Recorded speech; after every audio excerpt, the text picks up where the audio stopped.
कक्षा 10 हिंदी।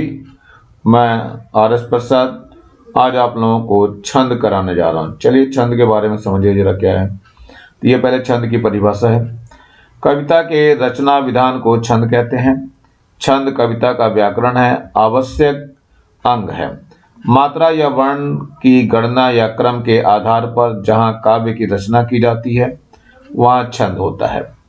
परिभाषा: वर्णों की संख्या एवं क्रम, मात्राओं की गणना तथा यति गति से संबद्ध नियोजित काव्य रचना को छंद कहा जाता है। छंद के जो अंग है, नंबर 1 है चरण या पाद बोलते हैं, नंबर 2 वर्ण और मात्रा, नंबर 3 में यति आता है, नंबर 4 में गति है और नंबर 5 में तुक और नंबर 6 में गण आता है। तो पहले नंबर 1 की बात करते हैं, पाद या चरण। पाद को चरण भी कहते हैं। छंद शास्त्र में पाद का अर्थ छंद का चतुर्थ भाग है। छंदों में प्रायः 4 चरण होते हैं। प्रत्येक चरण में वर्णों या मात्राओं की संख्या क्रमानुसार नियोजित रहती है। ये चरण 2 प्रकार के होते हैं, नंबर 1 सम चरण, नंबर 2 विषम चरण। प्रथम और तृतीय चरण को विषम तथा द्वितीय और चतुर्थ चरण को सम चरण कहते हैं। प्रथम चरण की बात करो, उदित उदयगिरी मंच पर, ये विषम चरण है। द्वितीय को रघुवर बाल पतंग, ये सम चरण है। तृतीय में विकसे संत सरोज सब, ये विषम चरण है। चतुर्थ में है हर्षे लोचन भृंग, ये सम चरण है। तो क्या हुआ इसमें, उदित उदयगिरी मंच पर रघुवर बाल पतंग, विकसे संत सरोज जब, विकसे संत सरोज सब, हर्षे लोचन भृंग। नंबर 2 की बात कर लो, वर्ण और मात्रा। वर्णों के उच्चारण में जो समय लगता है उसे मात्रा कहते हैं। वर्ण मात्रा की दृष्टि से 2 प्रकार के होते हैं, नंबर 1 ह्रस्व लघु वर्ण और नंबर 2 दीर्घ वर्ण। लघु वर्ण में 1 मात्रा होती है और दीर्घ वर्ण में 2 मात्राएं होती है। लघु का चिन्ह है, ये आपका दिखाया एक डंडा खींच करके, और गुरु का चिन्ह जो है वो एस बना करके बनाते हैं। चलिए लघु और गुरु के नियम दिए हुए हैं। तो लघु में नंबर 1 देखो, अ हो गया, छोटा ई, बड़ा ऊ, छोटा ऊ और री, इन ह्रस्वरों को लघु माना जाता है। यथा कमल शब्द में तीनों वर्ण लघु हैं। नंबर 2 देखिए, चंद्र बिंदु वाले ह्रस्वर भी लघु होते हैं, जैसे हाँ।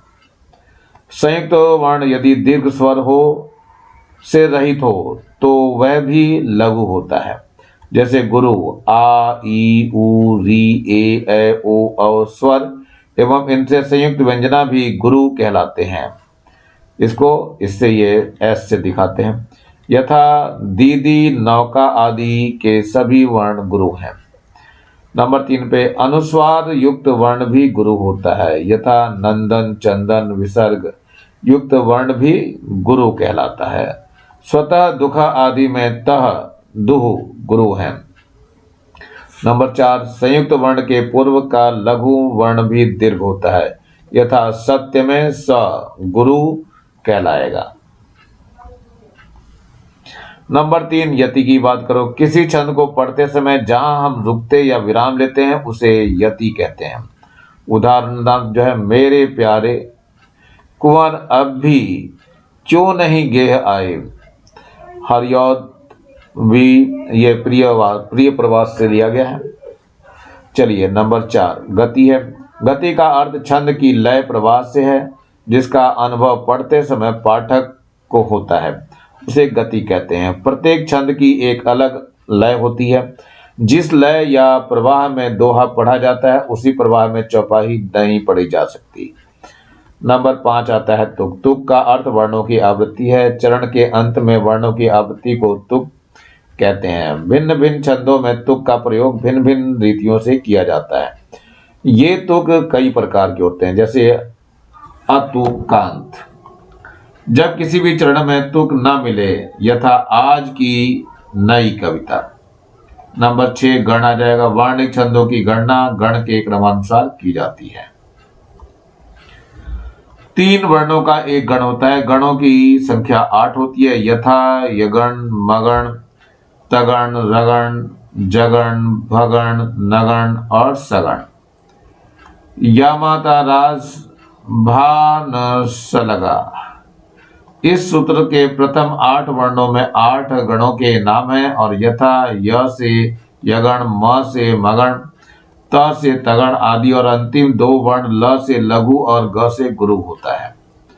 जिस गण का स्वरूप जानना हो उस गण के पहले अक्षर को लेकर आगे के 2 अक्षरों को मिलाकर वह गण बन जाता है। यथा जैसे उदाहरण देखो, इस प्रकार 8 गणों का स्वरूप इस प्रकार होगा। नंबर यह है य माता 1 और ये 2 है तो 5 हो गई। ये लघु गुरु गुरु यगण, मातारा तो इसमें तीनों स्वर गुरु है तो गुरु गुरु गुरु मगण हो गया यहाँ पे।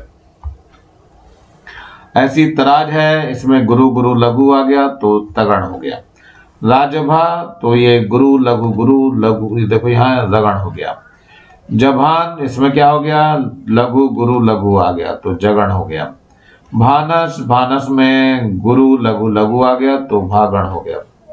नसल इसमें देखो तीनों लघु हैं तो नगण हो गया। सलगा इसमें पहला लघु फिर दूसरा लघु और तीसरा गुरु है तो ये सगण हो गया। छंद के प्रकार, छंद 4 प्रकार के होते हैं। नंबर 1 वार्णिक छंद, नंबर 2 मात्रिक छंद, नंबर 3 वार्णिक व्रत और नंबर 4 है मुक्त छंद। नंबर 1 की बात करते हैं। वार्णिक छंद, जिन छंदों की रचना वर्णों की गिनती के आधार पर होती है उन्हें वार्णिक छंद कहते हैं। जैसे सवैया, इंद्रव्रजा, उपेंद्र वज्रा आदि। नंबर 2 की बात करो, मात्रिक छंद, जिन छंदों की रचना मात्राओं की गिनती के आधार पर की जाती है उन्हें मात्रिक छंद कहते हैं। जैसे दोहा, सोरठा, हरिगीतिका आदि। इसके 3 प्रकार हैं। नंबर 1 सम मात्रिक छंद, नंबर 2 अर्ध सम मात्रिक छंद, नंबर 3 विषम मात्रिक छंद। तो चलिए देखिए एक को समझना चालू करते हैं क्या है ये तीनों। तो नंबर 1 है सम मात्रिक छंद, वे हैं जिनके चारों चरण में मात्राएं समान हो। नंबर 2 अर्ध सम मात्रिक छंद, वे हैं जिनके पहले और तीसरे चरण, दूसरे तथा चौथे चरण में समान मात्राएं हो। नंबर 3 विषम मात्रिक छंद, वे हैं जिनका कोई भी चरण समान ना हो। नंबर 3 है वार्णिक व्रत। छंदों में मात्राओं के अतिरिक्त वर्णों की संख्या तथा क्रम के अनुसार भी गणना होती है। ऐसे छंदों को जिनकी गणना वर्णों के अनुसार होती है वार्णिक व्रत कहते हैं। इसमें 4 समान चरण होते हैं। प्रत्येक चरण में आने वाले वर्णों का लघु गुरु क्रम सुनिश्चित रहता है। गणों में वर्णों का बांधा होना इसका प्रमुख लक्षण है, इसलिए इसे वर्णित व्रत, गणबद्ध या गणात्मक छंद भी कहते हैं। 7 भगण और 2 गुरु का मंद यद सवैया इसका उदाहरण है। तो नंबर 4 पे आ जाओ, मुक्त छंद क्या होते हैं। चरणों की अनियमित, असमान, अस्वच्छंद गति है। भावानुकूल यति विधान ही मुक्त छंद की विशेषता है। इसका कोई नियम नहीं है, यह एक प्रकार का लयात्मक गण है जिससे पद्य का सारा काम चलता है। निराला से लेकर नई कविता तक हिंदी कविता में अनेक अत्यधिक प्रयोग हुआ है। मुक्त छंद के प्रवर्तक हिंदी में निराला माने जाते हैं। छंद का काव्य में महत्व। छंद का उल्लेख ऋग्वेद में मिलता है। इसका महत्व निम्नांकित है। नंबर 1 छंदोबद्ध रचना में स्थायित्व होता है। नंबर 2 छंद युक्त रचना सीधे हृदय को प्रभावित करती है। नंबर 3 छंद युक्त रचना सरस होती है। नंबर 4 छंद युक्त रचना हृदय की सौंदर्य भावना को जागृत करती है। चलिए नंबर 2 पे चलते हैं। नंबर 1 आ रहा है ये दोहा। दोहे को भी समझ लीजिए क्या है। ये लाक्षणिक परिभाषा विशेषता ले लीजिए। दोहा अर्ध सम मात्रिक छंद है। यह सोरठा का उल्टा होता है। इसमें 4 चरण होते हैं। इसके पहले और तीसरे विषम चरणों में 13-13 मात्राएं तथा दूसरे और चौथे सम चरणों में 11-11 मात्राएं होती हैं। विषम चरणों के आदि यानी प्रारंभ में जगत यानी कि एक लघु गुरु गुरु नहीं पढ़ना चाहिए और सम चरणों के अंत में लघु पढ़ना आवश्यक है और तुक भी आवश्यक है। उदाहरण देखिए ये श्री गुरु चरण सरोज रज, निज मन मुकुर सुधार, बरनो रघुबर विमल जस, जो दायक फल चार। इसमें देखो गुरु लघु लघु लघु लघु लघु लघु गुरु लघु लघु लघु 13 मात्राएं हैं। इसमें लघु लघु लघु लघु लघु लघु लघु लघु और ये गुरु और ये लघु 11 मात्राएं हैं। इसमें भी गिन लो 1 2 3 4 5 6 7 8 9 10 11 12 13 मात्रा इसमें भी है। ऐसे गिन के सब में 13 और ये 11 मात्रा है वो है। उदाहरण 2 को देखिए। रहमन पानी राखिए, बिन पानी सब सून, पानी गए न उबरे, मोती मानुष चून। इसमें भी उसी प्रकार से है। अब नंबर 2 पे आता है सोरठा। ये 2 नंबर पे सोरठा है आपका दिया हुआ है। इसका लक्षण गीत देखते हैं क्या है। यह भी अर्ध सममात्रिक छंद है और दोहे का उल्टा है। इसके विषम चरणों में अर्थात पहले और तीसरे चरणों में 11-11 मात्राएं और सम चरणों में अर्थात दूसरे और चौथे चरणों में मात्राएं 13-13 होती हैं। तुक प्रथम और द्वितीय चरणों में होती है और इसके अंत में लघु अवश्य होता है। दूसरे और चौथे चरण में आरंभ में जगरण यानी कि लघु गुरु लघु नहीं होना चाहिए।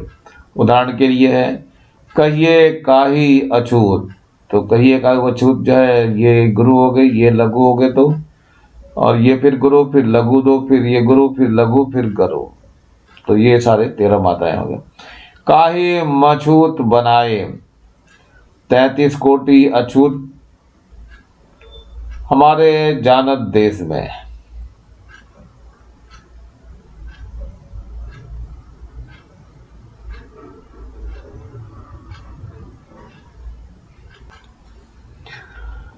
कहिए काही अछूत, काही मछूत बनाइए, 33 कोटि अछूत हमारे जानत देश में। तो देखो पहले में 11 मात्राएं हैं, ये गिन के दिखाई गई हैं। दूसरे में ये 13 मात्राएं हैं और तीसरे में ये आपकी 11 मात्राएं हैं और चौथे में फिर से ये 13 मात्राएं हैं। तो 11 13 11 13 होगी मात्राएं इसमें। नंबर 3 पे आता है गीतिका। गीतिका की परिभाषा देख लेते हैं। लक्षण इसका, यह सममात्रिक छंद है जिसके 4 चरण होते हैं। प्रत्येक चरण में 14 12 की यति से 26 मात्राएं होती हैं। अंत में क्रमशः लघु गुरु होता है। इस छंद के प्रत्येक चरण की तीसरी 10वीं और 17वीं और 24वीं मात्रा लघु होनी चाहिए। अंत में रगण यानी कि गुरु लघु गुरु ऐसा होने से यह छंद अत्यंत ही श्रवण सुखदायी हो जाता है। जैसे उदाहरण दिया हुआ है, पुष्प नभ उद्यान का सबसे अनोखा अति भला, क्या हुआ मुरझा गया था नोच कर उसको भला, सुख सुना है इस जगत में बस दुखों का ढेर है, 4 दिन की चांदनी फिर अंधेरी, फिर वही अंधेर है। चलिए उदाहरण 2 दे रखा ही है। हे प्रभु आनंददाता ज्ञान हमको दीजिए, शीघ्र हमारे दुर्गुणों को दूर हमसे कीजिए, लीजिए हमको शरण में, हम सदाचारी बने, ब्रह्मचारी धर्म रक्षक वीर व्रत धारी बने। अगला आता है नंबर 4 हरि गीतिका। हरि गीतिका में समझिए क्या है। उदाहरण दिया हुआ है इसमें, तो खग वृंद सोता है अतः कल कल नहीं होता वहाँ, बस मंद मारुत का गमन ही है मौन में खोता जहाँ, इस भांति धीरे से परस्पर कहा जगता की कथा, यों दिखे वृक्ष में यों विश्व के प्रहरी यथा। लक्षण देख लिए क्या है इसमें।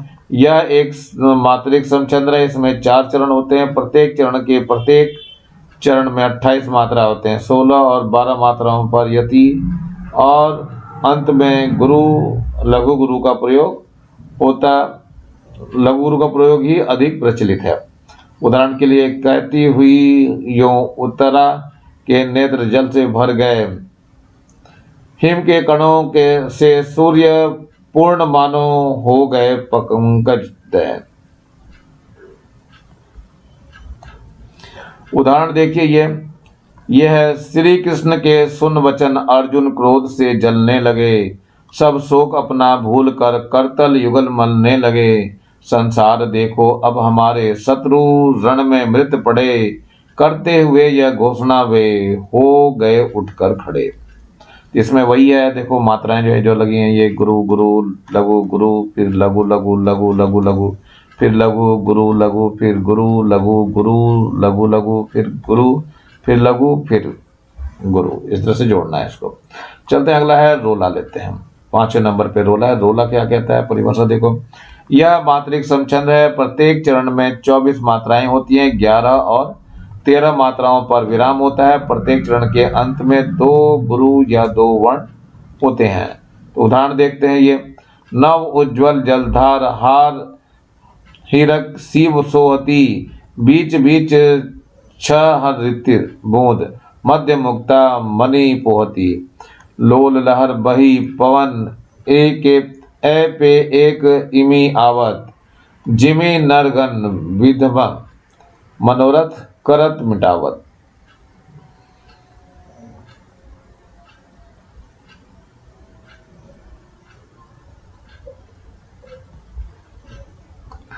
और नंबर 6 में आता है उलल्ला।